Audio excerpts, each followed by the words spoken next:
نحمده ونصلي على رسوله الكريم اما بعد فاعوذ باللہ من الشیطان الرجیم بسم اللہ الرحمن الرحیم۔ تو 100 چیزیں اللہ نے دی ہیں، اس پہ خوش نہیں ہوں گے اور شکر ادا نہیں کریں گے، اور ایک چیز نہیں دی تو اس پہ ناشکری شروع کر دیں گے اور رونا پٹنا اور افسوس، اور یہ کہ بس۔ تو ہمیں اپنے رویے کو بدلنے کی ضرورت ہے۔ تو اللہ سبحانہ و تعالیٰ فرما رہے ہیں اس آیت میں کہ تم مجھ کو یاد کرو اپنے ذکر سے، اپنے تسبیحات سے، اپنی نمازوں سے، اپنے روزوں سے، اپنی زکوٰۃ سے، اپنے حج سے، اپنے اچھے اخلاق سے، اپنے صلہ رحمی کے طریقے سے، اپنے قطع تعلقی کو ترک کرنے کے طریقے سے، یعنی بیماروں کو وزٹ کرنے سے، آپ کو جنازوں کو اٹینڈ کرنے میں، تاکہ آپ دیکھیں کہ جو لوگ بیمار ہیں ان کو، وہ بھی تو بیمار ہیں، آپ بھی تو بیمار ہو سکتے تھے۔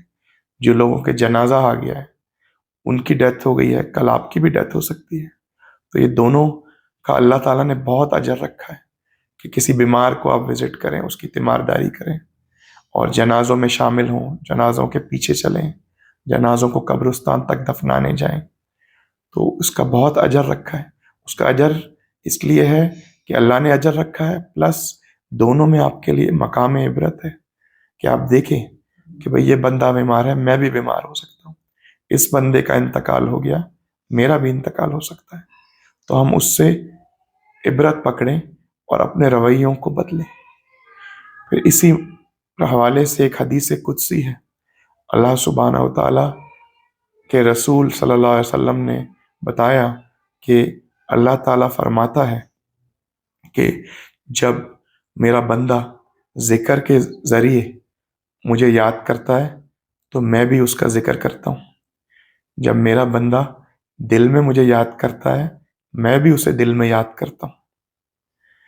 جب میرا بندہ کسی گروہ میں، کسی مجمع میں مجھے یاد کرتا ہے، میں اس سے بہتر گروہ، اس سے بہتر مجمع میں اس کو یاد کرتا ہوں۔ جب میرا بندہ ایک بالش میری طرف آتا ہے تو میں اس کی طرف ایک گز آتا ہوں۔ جب بندہ ایک بالش اللہ کی طرف جاتا ہے تو اللہ سبحانہ و تعالیٰ رب العالمین ایک گز بندے کی طرف آتا ہے۔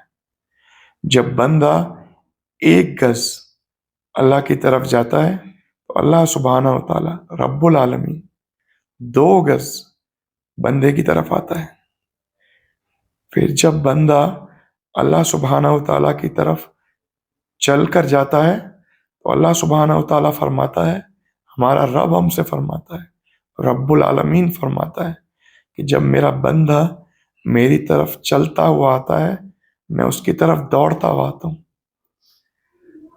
تو پھر بھی اتنی سب خوشخبریوں کے باوجود ہم لوگ اپنے اعمال دیکھیں، ہم لوگ اپنے طریقے دیکھیں، ہم لوگ اپنی عبادات دیکھیں، ہم لوگ اپنے معاملات دیکھیں کہ اللہ تعالیٰ کے احکامات کے مطابق ہیں یا شیطان کی خواہشات کے مطابق ہیں۔ تو ذرا سوچئے اس بارے میں۔ انشاءاللہ اللہ آپ کو اور مجھے اس پر عمل کرنے کی توفیق عطا فرمائے۔ وما علینا الا البلاغ المبین۔ اللهم صل على سيدنا محمد